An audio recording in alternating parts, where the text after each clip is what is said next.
বিশেষ বিজ্ঞপ্তি, আমাদের চ্যানেল থাউজেন্ডসটি সাবস্ক্রাইব করুন। আপনাদের ভালোবাসা ও সহযোগিতা আমাদের একান্ত কাম্য। ধন্যবাদ। হ্যালো বন্ধুরা, সকলকে স্বাগত জানাই গোপালপাড়ের একটি নতুন এপিসোডে। আজকে আমাদের চ্যানেলের উপস্থাপনা হলো হিসাবি লোক নামক গল্পটি। চলো বন্ধুরা, দেরি না করে আজকের গোপালের এই অসাধারণ গল্পটি শুরু করা যাক।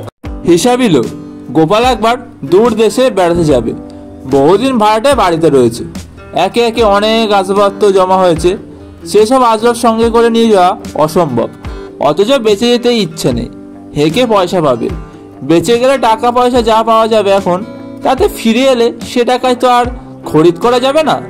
ভালো ভালো আসবাবপত্র প্রায় সব গোপাল সকলের কাছ থেকে দান হিসাবে পেয়েছে। তা তো বেচা উচিত নয়, তাহলে লোকে কি বলবে। তাই কি করা যায় এ কথায় বারবার ভাবছে। আবার আসবাবপত্র রেখে যাওয়ার জন্য ওই ভাড়া বাড়িটা বজায় রাখার কোনো মানে হয় না, কারণ অনেক টাকা ভাড়া গুনতে হবে। ভেবে অবশেষে একটা ফন্দি বের করলো। গোপাল একটা বড় বন্ধকি দোকানে আসবাবগুলো নিয়ে গিয়ে বন্ধক দিল। অনেক টাকা দামের আসবাবগুলো নিয়ে গিয়ে বন্ধক দিলে মাত্র 400 টাকায়। দোকানদার ওইসব আসবাব রেখে 5000 টাকা দিতেও রাজি ছিল। কিন্তু গোপাল ভাবল, টাকার চেয়ে জিনিস রাখারই গরজ তার। যত কম টাকা দেওয়া যায়, সুদ টানতে হবে তত কম।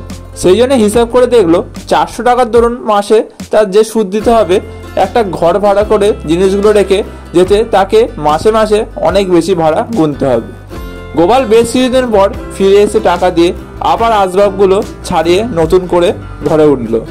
বন্ধুরা, একেই বলে গোপালের বুদ্ধি।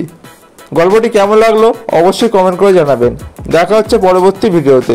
ততক্ষণ ভালো থাকুন, সুস্থ থাকুন, আমার চ্যানেলের পাশে থাকুন। ধন্যবাদ।